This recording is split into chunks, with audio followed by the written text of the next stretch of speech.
सभी साथियों को नमस्कार और जय हिंद। आज हम पढ़ने जा रहे हैं इंडियन पॉलिटी। तो इंडियन पॉलिटी का हमारा जो फर्स्ट चैप्टर है वो है संविधान। तो चलिए शुरू करते हैं। संविधान किसको कहते हैं? नियमों व कानूनों का ऐसा संकलन जो किसी देश का शासन चलाने के लिए ज़रूरी हो, उसको क्या बोलते हैं? उसको बोलते हैं संविधान। ठीक है। और राजव्यवस्था, ये राजव्यवस्था क्या होती है? जो संविधान को व्यवहार में लाने की जो प्रक्रिया होती है, इस प्रक्रिया को क्या कहते हैं? इसको बोलते हैं राजव्यवस्था। क्या कहते हैं? राजव्यवस्था। तो संविधान आप लोगों ने समझ लिया। एक सिंपल सी परिभाषा हमने संविधान की पढ़ी कि नियमों व कानूनों का एक ऐसा संकलन, मतलब एक ऐसा संकलन जिसके अंदर कुछ नियम और कानून लिखे हुए हो जो किसी देश का शासन चलाने के लिए ज़रूरी हो, वो संविधान कहलाता है। और संविधान को अगर व्यवहार में लाना है तो उसको राज्य व्यवस्था कहेंगे। ठीक है। राज्य को चलाने के लिए राज्य व्यवस्था बहुत ज़रूरी है। अब संविधान बनाने के लिए कुछ इम्पोर्टेंट चीज़ें होती हैं। संविधान कई चीज़ों के आधार पर चलता है, जैसे संसद। ये संविधान के अंदर क्या करती हैं? लॉ मेकिंग का काम करती हैं। दंड, न्यायालय क्या करता है मित्रों? ये दंड देने का कार्य करता है। अगर किसी ने संविधान का उल्लंघन किया तो उसको दंड देने का जो कार्य करेगा वो कौन करेगा? वो करेगा न्यायालय। ठीक है। और संविधान के अंदर कुछ अपडेट वगैरह करना है, कुछ नए कानून बनाने हैं, तो वो संसद कार्य करेगी। और गैर संवैधानिक संस्थान, मतलब ऐसे संस्थाएं जो संविधान के अंदर लिखित नहीं है, उनको बोलते हैं गैर संवैधानिक संस्था। ठीक है। तो ऐसी कितनी संस्थाएं हैं? तो चलिए पहले उन संस्थाओं के बारे में जान लेते हैं। पहले की पहले जो संविधान संस्थाएं आती हैं, उन संस्था को हम लोग कहते हैं संवैधानिक संस्थाएं। जिन मतलब संस्थाओं का जिक्र संविधान के अंदर है, जिन संस्थाओं का जिक्र किसके अंदर है? संविधान के अंदर है, उसको हम क्या बोलते हैं? उस संस्था को हम बोलते हैं संवैधानिक संस्था। तो ऐसी कोई संस्था है? हाँ, तो वित्त आयोग हमारी है जो संवैधानिक संस्था है। मतलब वित्त आयोग का जो है वित्त आयोग का जो है हमारे संविधान के अंदर उल्लेख है। ठीक है। और दूसरी होती है अवैधानिक संस्थाएं। वे संस्थान जो वैध नहीं है। क्या नहीं है? वैध नहीं है। इसका मतलब कुछ तो उसमें गड़बड़ है, तो वो अवैधानिक है। तो अवैधानिक है तो वो बनती क्यों बनाते हैं उनको? तो उनको, इन संस्थाओं का काम होता है संविधान का उल्लंघन करना, कानून का उल्लंघन करना। तो इसलिए ये संस्थाएं बनाई जाती हैं जो अवैधानिक संस्थाएं। उसमें से कुछ संस्था का एग्जाम्पल है आतंकवादी संगठन, माओ संगठन, नक्सलवादी संगठन। माओ संगठन की शुरुआत चाइना से हुई थी। माओ संगठन की शुरुआत किसने की थी? चाइना से की थी। मियो जेडुंग का नाम के व्यक्ति ने की थी। कब की थी? 1950 से 1960 के बाद में माओ संगठन है जो बना था। माओ आंदोलन भी हुए थे। और नक्सलवादी भारत में जो नक्सलवादी हैं, ये गैर संवैधानिक या बोले तो अवैधानिक संस्था है। ठीक है। इसका जो नक्सलवादी संस्था के प्रवर्तक है संगठन के, वो है चारू मजुमदार 1967 के अंदर, और कानू सान्याल। ये दोनों नक्सलवादी संगठन के हैं जो प्रवर्तक हैं। ठीक है। नक्सलवादी जो संगठन है, इनके ऊपर रोक लगाने के लिए एक कानून आया, जिस कानून का नाम था UAPA। क्या कानून था? UAPA। ये आया था 1967 के अंदर। ठीक है। उसके बाद में कब आया ये कानून? उसके बाद में जो संस्थाएं आती हैं वो आती हैं गैर संवैधानिक। ये संस्थाएं ये संस्थाएं हैं जो जरूरी संस्थाएं होती हैं, लेकिन इनका जिक्र है जो संविधान में नहीं होता है। संविधान को लागू करने के लिए ये संस्थाएं आवश्यक होती हैं या संविधान को व्यवस्थित ढंग से चलाने के लिए ज़रूरी होती हैं। तो ये संस्थाओं का एक अच्छा एग्जाम्पल है, वो है नीति आयोग। कौन सा है? नीति आयोग। ठीक है।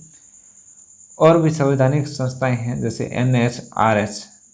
NHRC, national women commission. ठीक है। उनकी स्थापना 1993 के अंदर हुई। केंद्रीय सूचना आयोग, ये भी हैं जो 2005 के अंदर बना। राष्ट्रीय महिला आयोग 1990 के अंदर बना। तो ये कैसा संस्था है? ये गैर संवैधानिक संस्था है जिनका जिक्र है जो संविधान के अंदर नहीं हुआ है। अब हम पढ़ेंगे संविधान की विशेषता।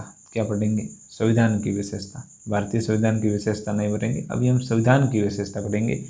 तो पहले हम संविधान को जान लेते हैं, उसके बाद में हम क्या जानेंगे? उसके बाद में हम भारतीय संविधान जानेंगे। तो संविधान के अंदर विशेषता है, संविधान के अंदर एक तो होता है लिखित संविधान, ठीक है, ये लिखित संविधान है जो भारत का है। दूसरा होता है अलिखित संविधान। कैसा होता है? अलिखित संविधान। अगर आपसे कोई पूछ ले क्या ब्रिटेन के संविधान में कुछ भी नहीं लिखा हुआ है, तो आप क्या जवाब दोगे? हाँ, यस या नो? तो आपका जवाब होना चाहिए यस, कुछ तो लिखा हुआ है। क्या लिखा हुआ है वो हम सबको नहीं पता है। तो ब्रिटेन के संविधान के अंदर कुछ तो लिखा हुआ, मतलब इसके अंदर मूल जो पार्ट होता है वो लिखा होता है, बाकी जो पार्ट हैं वो मतलब ऐसे पीढ़ी दर पीढ़ी इसका निर्माण होता है। और जो लिखित संविधान होता है, संविधान दो प्रकार के होते हैं, या तो लिखित होता है या अलिखित होता है। एक निर्मित होता है, एक विकसित होता है। जो अलिखित होता है उसके अंदर मूल पार्ट लिखा हुआ होता है, बाकी तो धीरे धीरे पीढ़ियों के हिसाब से लिखित होता है। जो संविधान लिखित होगा उसके लागू होने की एक तारीख होगी, जो विकसित होता है उनकी तारीख नहीं होती है। जो लिखित संविधान होता है वहाँ की सरकार एकात्मक हो सकती है, संघात्मक हो सकती है, जैसे अर्ध संघात्मक, जैसे कि भारत में है वैसी होगी।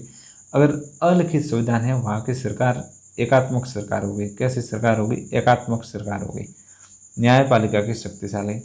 जो लिखित संविधान है वहाँ की न्यायपालिका है जो शक्तिशाली होगी। क्या होगी? न्यायपालिका शक्तिशाली होगी।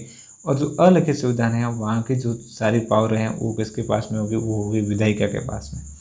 अब हमने जैसा कि ऊपर पढ़ा एकात्मक सरकार और जो है संघात्मक सरकार या अर्ध संघात्मक सरकार क्या होती है, ठीक है। तो एकात्मक सरकार और इसको हम समझते हैं, एकात्मक सरकार सिर्फ सरकार की शक्तियाँ, सिर्फ सरकार शक्तियों का प्रयोग करती है, सिर्फ एक सरकार शक्तियों का प्रयोग करती है। कैसे? एक सरकार। यह है एकात्मक, कम क्षेत्र के अंदर लागू होती है। अगर आपका क्षेत्र बड़ा है, जैसे भारत जैसा बड़ा राज्य है, तो उसके अंदर है जो इसका प्रयोग नहीं किया जा सकता। फिर आते हैं केंद्र और राज्य के विवाद कम होते हैं। विवाद कम क्या होते ही नहीं है, क्योंकि केंद्र और राज्य होता ही नहीं है, सिर्फ केंद्र ही होता है। और यहाँ पे है जो निर्णय तेजी से लिए जा सकते हैं। खर्चे कम आएंगे। खर्चे कम इसलिए आएंगे क्योंकि राज्य सरकार होती नहीं है, उनका अलग बजट नहीं होता, उनका अलग चुनाव नहीं होता, उनके अलग नीतियों को लागू नहीं करना पड़ता, इसीलिए यहाँ पर है जो खर्चे वगैरह कम आएंगे। दूसरी है संघात्मक सरकार। दूसरी कैसी है? संघात्मक सरकार, जहाँ शक्तियों का विकेंद्रीकरण होता है। वहाँ पर तो होता है केंद्रीकरण, मतलब सारी शक्तियाँ केंद्र के पास में होती हैं। यहाँ पर द्वैत सरकार होती है, एक तो होती है केंद्र के अंदर, एक होती है राज्य के अंदर। बड़े राज्यों के जहाँ बड़े क्षेत्र हैं, जहाँ पर जनसंख्या ज़्यादा है, वहाँ पर ये कार्य करें।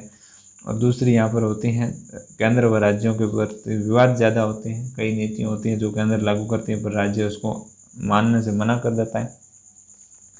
निर्णय में देरी, एक बार सेंटर पे जाएगा, एक बार स्टेट पे जाएगा, इसी प्रकार से निर्णय में देरी आएगी। अधिक खर्च, दोनों बार चुनाव कराने पड़ेंगे। और क्षेत्रीय महत्वाकांक्षा, इसके अंदर ऐसा होता है कि जो ये काम काज है वो बड़ा धरातल स्तर से होते हैं, और जहाँ पर एकात्मक शासन होता है वहाँ पर धरातल स्तर से कुछ नहीं होता है, ठीक है। होता तो यहाँ पर भी कुछ नहीं है, लेकिन ऐसा माना जा सकता है। और भारत में कैसा है? अर्ध संघात्मक है। कैसी सरकार है? अर्ध संघात्मक। ये कथन किसका है? ये है के.सी. वियर का। ये जरूरी भी है। और सहकारी संघवाद, सहकारी मतलब जहाँ पर सहकारी का मतलब कुछ लोग आपस में मिलकर कोई संस्था चलाएं, उनको सहकारी संस्था बोलते हैं। इसी प्रकार सहकारी संघवाद बोले तो संघवाद के दो रूप हैं, एक है एकात्मक संघवाद, एक है अर्ध संघात्मक संघवाद या संघात्मक। तो यहाँ पर ग्रेन आइंस्टीन ने क्या बोला है कि ये है जो सहकारी संघवाद है। तो सहकारी संघवाद का मतलब ये हुआ कि कुछ है जो अपने एकात्मक सरकार का भाग है, इसमें कुछ अर्ध सरकार को। अब आप बताइए भारतीय संविधान को अर्ध संघात्मक किसने कहा है? तो वो तो कहा है के.सी. वियर ने। और सहकारी संघवाद किसने कहा है? वो कहा है ग्रेन आइंस्टीन ने। केंद्र सरकार के साथ में संघ, ये कहा है आइवर जेंगस्टीन ने। केंद्र के साथ में संघ, ये बोला है आइवर जेंगस्टीन ने। और भारतीय संविधान का अर्ध संघात्मक बोला है के.सी. वियर ने। सहकारी संघवाद बोला है ग्रेन आइंस्टीन ने। अब हम समझते हैं कि अलग अलग देशों के बीच में कुछ संघ होते हैं, कुछ परिसंघ होते हैं। जैसे इंडिया कई राज्यों का संघ है, मतलब यूनियन है, ठीक है। तो ये क्या होता है? तो सबसे पहले हम समझते हैं परिसंघ। क्या? परिसंघ। तो परिसंघ क्या होता है? परिसंघ का मतलब है कुछ लोग आपस में बैठे और बोले हम अंदर अंदर से स्वतंत्र हैं। जैसे कुछ लोग एक जगह पर बैठे और उन्होंने बात की कि हम सब, कोई हमारे ऊपर बाहर से अटैक करेगा तो हम सब अंदर अंदर क्या है? एक है। अंदर अंदर क्या है, एक है। हम सब इस बार वाले के लिए एक है, ठीक है। इसके सामने हम सब लोग साथ में मिलकर इसका अटैक करेंगे, लेकिन हमारी जो आंतरिक नीतियाँ होगी वो पूर्ण रूप से स्वतंत्र होगी। तो इसी प्रकार का संघ है जो बना था 13 राज्यों के साथ में मिलकर, कितने, 12 देशों के साथ में। लेकिन इसके अंदर कुछ ज़्यादा मतलब नीतियाँ वगैरह नहीं होती हैं, इसलिए ये संघ टूटता आसानी से। ये सबसे कमज़ोर संघ माना जाता है। सबसे अगर कोई कमज़ोर संघ माना जाता है तो वो संघ माना जाता है परिसंघ। अमेरिका ने इसको बनाया था कब, 13 राज्य थे उस समय, कितने, 13 राज्यों के साथ में मिलकर बना हुआ था। अमेरिका आज़ाद हुआ था, कब आज़ाद हुआ था, 1779 के अंदर अमेरिका का संविधान लागू हुआ। अमेरिका का संविधान लागू हुआ, कब लागू हुआ, 1789 के अंदर, ठीक है। तब तक ये परिसंघ कार्य किया। उसके बाद में अमेरिका ज़्यादा शक्तिशाली हो गया तो 1789 के अंदर ये ख़त्म हो गया, बाकी देशों ने ये संधि तोड़ दी। अमेरिका का जो संविधान लागू हुआ वो 1700, ये परिसंघ था पहले। उसके बाद में आता है संघ, जिसको बोलते हैं फेडरल। क्या बोलते हैं, फेडरल। ये फेडरल किसके, यूएसएसआर आपने सुना होगा, 1990 तक था, वहाँ पर उनका जो है फेडरल बना हुआ था।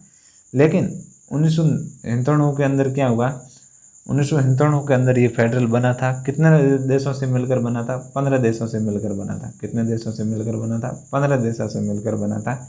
लेकिन 1991 के अंदर मिखाइल गोर्बाचोव की सरकार थी, रूस के राष्ट्रपति थे उन समय। रूस ने है जो क्या बना दिया, रूस ने परमाणु हथियार बना दिए थे और वो देश के ऊपर ज़्यादा ध्यान नहीं दे पाए, अर्थव्यवस्था कमज़ोर हो गई। तो ये जो है संघ ये टूट गया। अमेरिका वाला 13 देशों का था और ये कितने देशों का था, 15 देशों का था, ठीक है। अब वर्तमान में इसके अंदर क्या है कि कुछ ज़्यादा शर्तें होती। परिसंघ से ये थोड़ा मजबूत होता है, जिसको अभी फेडरल हमने बोला है संघ, ये परिसंघ से थोड़ा मजबूत होता है। इसके अंदर क्या है, कुछ ज़्यादा शर्तें होती हैं। अगर आपको टूटना है तो कुछ हर्जाना वगैरह देना पड़ेगा, बहुत विशेष शर्तों पर आप इसे छोड़ सकते हैं। लेकिन ये मतलब यूनियन जितना कड़ा नहीं होता है। वर्तमान में है जो अमेरिका के अंदर कितना है, 50 राज्यों से मिलकर एक संघ बना हुआ है, जिसके टीटी साइन द्वारा ये संघ बना हुआ है। तो अमेरिका का पहला वाला कितना था, ये आप लोग कमेंट के अंदर बताइए। उसके बाद में होता है संघ, जिसको अंग्रेजी में यूनियन बोलते हैं, यूनियन ऑफ स्टेट। जैसे इंडियन के संविधान के अंदर लिखा हुआ है यूनियन ऑफ स्टेट।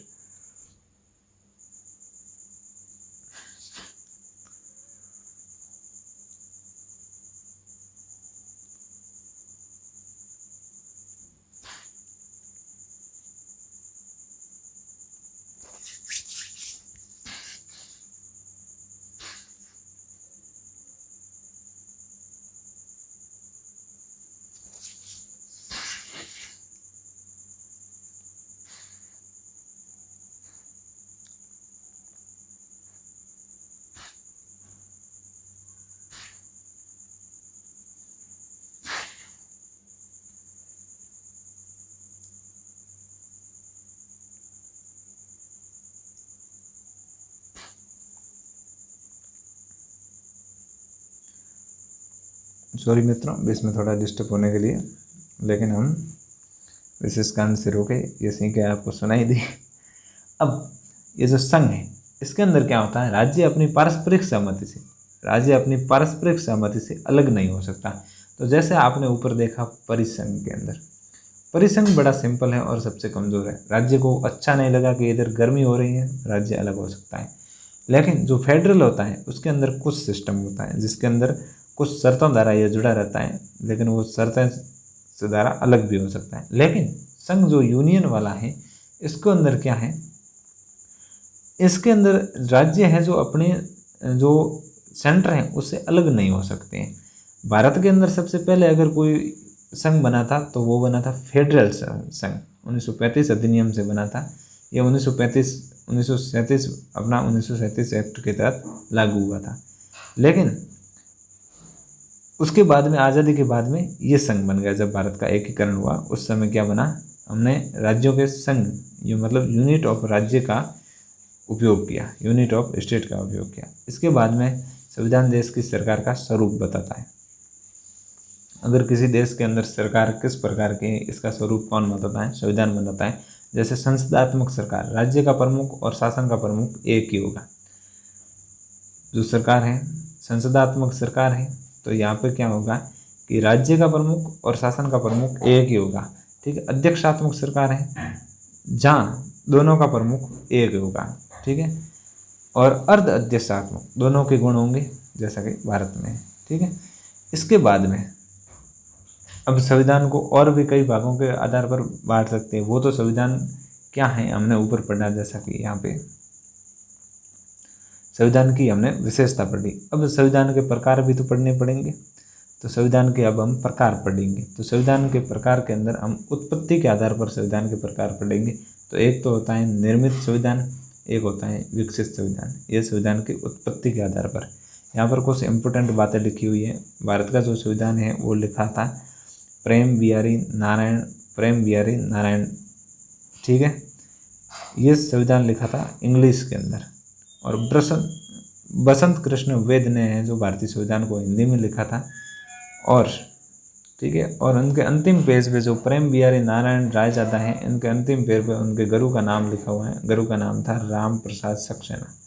ठीक है, और उत्पत्ति के आधार पर हमने संविधान को पढ़ लिया। एक तो होता है निर्मित, एक होता है विकसित, और शासन के आधार पर राजतंत्र और लोकतंत्र। ठीक है, उसके बाद में संशोधन के आधार पर कठोर होता है और लचीला होता है। सबसे कठोर संविधान किस देश का है, तो सबसे कठोर संविधान है अमेरिका का। सबसे लचीला है संशोधन के आधार पर ब्रिटेन का। और संघ के आधार पर संघात्मक एकात्मक होता है। संघात्मक में क्या होता है, एकात्मक में क्या होता है, अभी जस्ट हम ऊपर पढ़ के आए हैं, आप लोग कमेंट करके ज़रूर बताएं। और फिर होता है संकलन के आधार पर एक होता है लिखित और दूसरा होता है अलिखित। जैसा कि हमने पढ़ा, जो अलिखित भाग होता है उसका भी संविधान पूर्णतः अलिखित नहीं होता है, कुछ मुख्य पॉइंट हैं जो लिखे हुए होते हैं। ठीक है, इसके बाद में हमें लिखित संविधान कहाँ है कहाँ नहीं है, उसके बारे में हम अभी चर्चा करेंगे।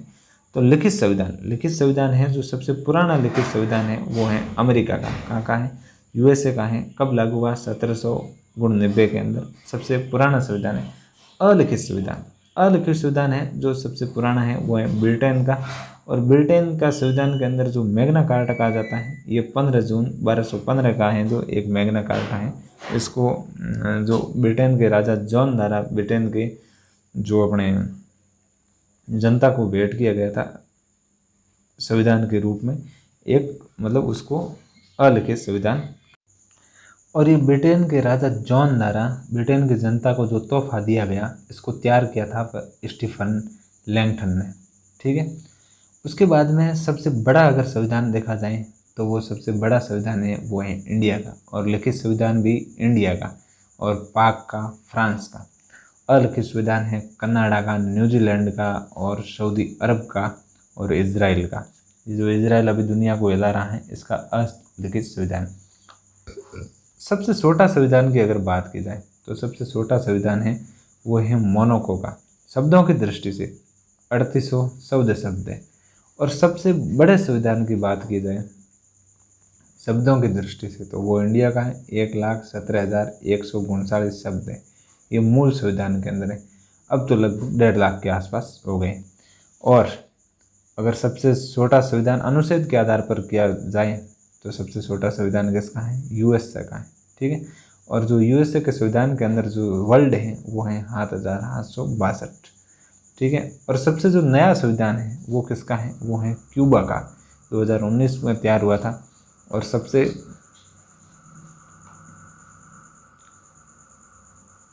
जो सबसे बोले तो क्यूबा से पहले है जो नेपाल का संविधान 2015 में लागू हुआ।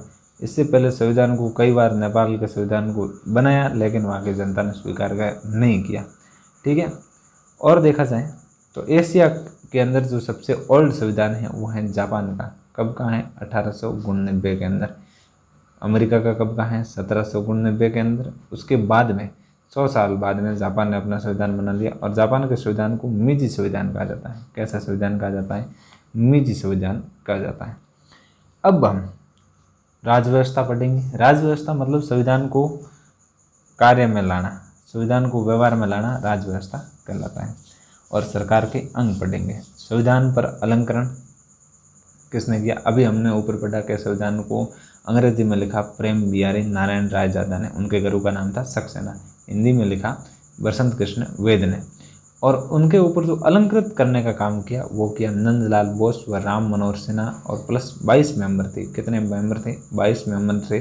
और ये जो नंदलाल बोस हैं ये शांति निकेतन के छात्र हैं। इनके गुरु का नाम था अवनींद्रनाथ टैगोर। उन्होंने अवनींद्रनाथ टैगोर ने है जो भारत माता का चित्र बनाया। किसका चित्र बनाया? भारत माता का चित्र बनाया। संविधान सरकार के अंगों की सीमा तय करता है। संविधान का कार्य क्या है? ये सरकार के अंगों की सीमा तय करता है। मतलब सरकार क्या क्या काम कर सकती है, क्या क्या काम नहीं कर सकती। सरकार के अंग कौन कौन से हैं? तो सरकार के अंग है विधायिका, जिसका काम है विधि निर्माण। कार्यपालिका, कार्यपालिका का नाम है विधियों को क्रियान्वित करना। मतलब सरकार यहाँ पे देखो किसी प्रकार का विधि कानून बनाती है कि इसको चालान बनाना है किसी गाड़ी का, तो यहाँ पे है तो कार्यपालिका क्या करती है? अगर कोई इलीगल कार्य करता है तो उसका चालान बनाती है। अगर चालान बनाती है। न्यायपालिका है जो कानून की समीक्षा करती है, कानून को देखती है क्या कानून सही ढंग से लागू हो पा रहा है या नहीं हो पा रहा है, कानून कैसा है कैसा नहीं है। तो हमारे इंडिया के अंदर जो है विधानसभा है, इंडिया के अंदर जो क्या है विधानसभा है, उसके अंदर जो विधायिकी है इंडिया की, उसके अंदर है जो केंद्र के अंदर कौन कौन से अनुच्छेद के तहत है? संसद है जो 79 के तहत है, राज्यसभा है 18 के तहत है, लोकसभा है 81 के तहत है। ये अनुच्छेद है, ठीक है। और विधानमंडल है 168 के तहत है, विधान परिषद 169 के तहत है, विधानसभा 179 है। इसी प्रकार से केंद्र के अंदर जो हमारे हैं जो कार्यपालिका है, कार्यपालिका के अंदर क्या क्या होते हैं? कार्यपालिका के अंदर होते हैं राष्ट्रपति होते हैं, इसी प्रकार राज्य के अंदर राज्यपाल होते हैं, उपराष्ट्रपति होते हैं, तो पीएम होते हैं और मंत्रिपरिषद होते हैं। ये क्या होते हैं? ये कार्यपालिका के अंदर आते हैं। यह सरकार के जो हैं विधायिका द्वारा जो कानून बनाया गया है उनको क्रियान्वित करने का कार्य करते हैं, ठीक है। और फिर न्यायपालिका, न्यायपालिका के अंदर हमारा सुप्रीम कोर्ट आता है, हाई कोर्ट आता है और डिस्ट्रिक्ट कोर्ट आता है। ये अनुच्छेद हैं। आप साथ साथ में थोड़े थोड़े अनुच्छेद याद करते रहिए ताकि आपको अंत में आसानी होती है। तो सुप्रीम कोर्ट है जो 124 अनुच्छेद 124, हाई कोर्ट है 214 और 233। अब आप मुझे बताइए 217 के तहत क्या होता है, ठीक है। अब राज्य व्यवस्था के प्रमुख अंग कौन कौन से? अगर कोई राज्य है तो राज्य क्या, हम किसको राज्य कर सकते हैं? हम उस चीज़ को राज्य कर सकते हैं जहाँ पर एक पर्टिकुलर जनसंख्या हो, एक पर्टिकुलर भूभाग हो और वहाँ पर एक सरकार हो और सरकार संप्रभुत्व हो। सरकार क्या हो? सरकार संप्रभुत्व हो। और जो संप्रभुत्व का विचार है ये आइंस्टीन ने दिया है। और जो है राज्य मतलब राजनीतिक संप्रभुत्व का जो विचार है ये रूसो ने दिया है, ठीक है। अब देखते हैं संप्रभुता 5 प्रकार की होती है। यह ज़्यादा इम्पोर्टेंट नहीं है क्योंकि हमें संप्रभुता से कोई मतलब नहीं है। हम राजनीतिक संप्रभुता रूसो ने दी है और संप्रभुता का विचार आइंस्टीन ने दिए हैं। देखते हैं। अब हम भारत की ओर लौटते हैं। भारत के संविधान का विकास किस प्रकार से हुआ है, तो चलिए शुरू करते हैं। सबसे जो पहला कदम है वो है चार्टर एक्ट 1600। चार्टर एक्ट या चार्टर एक्ट को क्या बोलते हैं? राजलेख। क्या बोलते हैं? राजा का धारा लेख। ब्रिटेन की महारानी एलिजाबेथ ने 31 दिसंबर 1600 ईस्वी को ईस्ट इंडिया कंपनी की स्थापना करके पूर्वी देशों से 15 वर्षों तक व्यापार करने का एक अधिकार मिला। जो ईस्ट इंडिया कंपनी है इसको ब्रिटेन की रानी कौन सी? एलिजाबेथ। ब्रिटेन की रानी एलिजाबेथ के द्वारा पूर्वी देशों, उनका भारत से कोई संबंध नहीं था, उनका व्यापार करने का लक्ष्य था कौन से देश? पूर्वी देशों का 15 वर्षों तक व्यापार करने का जो है क्या मिला? एकाधिकार मिला। वो आए लोग थे व्यापार करने के लिए, फिर आके यहाँ पे बैठ गए, ठीक है। ईस्ट इंडिया कंपनी का नाम, जो ईस्ट इंडिया कंपनी है वो कब हुआ था? वो हुआ था 1813 के अंदर, ठीक है। उससे पहले ईस्ट इंडिया कंपनी का नाम क्या था? उसका नाम था the government of the merchant and London trading company. ये उसका प्राचीन नाम था, ये आप याद रख सकते हो। The government of merchant of London trading company 1813 के अंदर इसका नाम है जो हुआ ईस्ट इंडिया कंपनी। अब शुरुआत में जब ये कंपनी बनी तब इसके अंदर 217 निवेशक थे। इसी कंपनी को मर्चेंट ऑफ एडवेंचर के नाम से जाना जाता है। इसकी शक्तियों को 1858 के एक्ट के तहत ख़त्म किया गया था, लेकिन कंपनी को पूर्णतः बंद 1873 के एक्ट के तहत 1874 के अंदर कर दिया गया था। जी हमने मतलब चालू और बंद पढ़ ली। और कंपनी फिर से शुरू हो गई थी। यह लाइन हमें गर्व है इसलिए लिखी है कि कंपनी 2003 में फिर से शुरू हो गई और वर्तमान में है जो इसको है जो एक भारतीय ने खरीद लिया है जिसका नाम है संजीव मेहता। ठीक है, तो वो लोग हमारे इंडिया में क्यों आए थे? वो आए थे व्यापार करने के लिए। क्यों आए थे? व्यापार करने के लिए। जो काली मिर्च है इसको बोला जाता था ब्लैक गोल्ड। क्या बोलते थे? Black gold. ठीक है, अब आते हैं जो रानी एलिजाबेथ थी उनकी मृत्यु हो गई थी। अब राजा बन गया था जेम्स फोर्थ। उनके नेतृत्व में कैप्टन हैकिंस को है जो भारत में भेजा गया। ईस्ट इंडिया कंपनी का शुरुआत में कैप्टन हैकिंस को है जो भारत में भेजा गया। कब? 1608 में। ये कैप्टन हैकिंस हैं जो हेक्टर जहाजदारा हैं जो सूरत पहुँचे और 1609 में ये हैं जो आगरा पहुँचे। कब पहुँचे? 1609 में। यह अकबर का प्रार्थना पत्र लेके आए थे। अकबर के नाम का प्रार्थना पत्र लेके आए थे। हमको पता है कि 1605 में क्या हुआ? अकबर की डेथ हो गई और ये पहुंचा बंदा 1609 में, लेकिन इनको कुछ समय के लिए पुर्तगालियों ने घेर लिया, नहीं पहुंचाया। इसके पास में कुछ गिफ्ट्स वफ्ट्स दे, उन्होंने उन पुर्तगालियों को वहाँ पे बेला फौसला दिया गिफ्ट वगैरह देकर। फिर उन्होंने है जो अकबर का बेटा कौन था उसके सामने इसको है जो प्रस्तुत किया। 1615 में आधिकारिक राजदूत थॉमस रो आया। कौन आया? 1615 में आधिकारिक राजदूत कौन आया? थॉमस रो आया। ठीक है, और सबसे पहला जो वॉर हुआ उन लोगों को परमिशन नहीं दी गई थी, इसलिए उन्होंने क्या किया? जैसे ऊपर आया हमारा यहाँ पे कौन आया? Captain Hawkins. कैप्टन हॉकिंस है जो इतना सक्सेस नहीं रहा था। कैप्टन हॉकिंस को है जो ज़्यादा तक मतलब व्यापार करने की ज़्यादातर अनुमतियाँ नहीं मिली थी, इसलिए दूसरा है जो उनका जो दूसरा मतलब वार्तालाप करने के लिए आया वो आया था थॉमस रो। कौन आया था?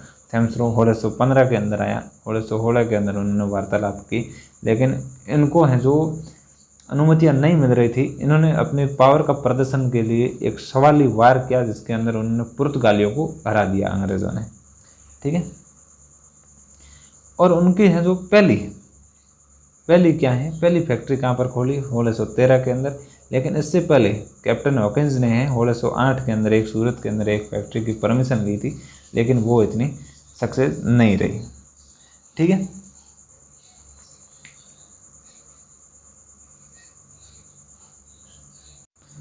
उसके बाद में 1717 में क्या हुआ? 1717 के अंदर शासक बना मुगल शासक फर्रुखशियर। कौन बना? 1707 के अंदर किसकी? औरंगजेब की मृत्यु हो गई और 1707 में जैसे ही औरंगजेब की मृत्यु हुई उसके बाद में शासक बना फर्रुखशियर। तो फर्रुखशियर ने है जो अंग्रेज़ों के लिए दस्तक जारी कर दिया और उनको है जो 10 बड़ी मतलब अनुमतियाँ दे दी फर्रुखशियर ने। फर्रुखशियर का शासनकाल है 1713 से 1719। ठीक है, फर्रुखशियर से एक शिष्टमंडल मिलने के लिए आता है। उस शिष्टमंडल के जो अध्यक्ष थे वो थे जॉन शेरेमन और उनके जो हैं एक डॉक्टर था जिनका नाम था डॉक्टर एमिल्टन। फर्रुखशियर को एक फोड़ा हो रखा था, फर्रुखशियर को थोड़ा बैठने में दिक्कत वगैरह हो रही थी, तो ये जो है जॉन शेरेमन है ये उनसे मिलने के लिए आए। तो एक प्रोफेशनल डॉक्टर को साथ में लेके आए। उन प्रोफेशनल डॉक्टर ने क्या किया? फर्रुखशियर का है जो फोड़ा निकाल दिया, जिस डॉक्टर का नाम था डॉक्टर एमिल्टन। ठीक है, उन्होंने क्या है फोड़े को मतलब सर्जरी वगैरह करके काट लिया। तो फर्रुखशियर खुश हुआ और फर्रुखशियर ने अंग्रेज़ों को 10 शर्तें 10 जो हैं जारी किए। दस्तक मतलब जिसके अंदर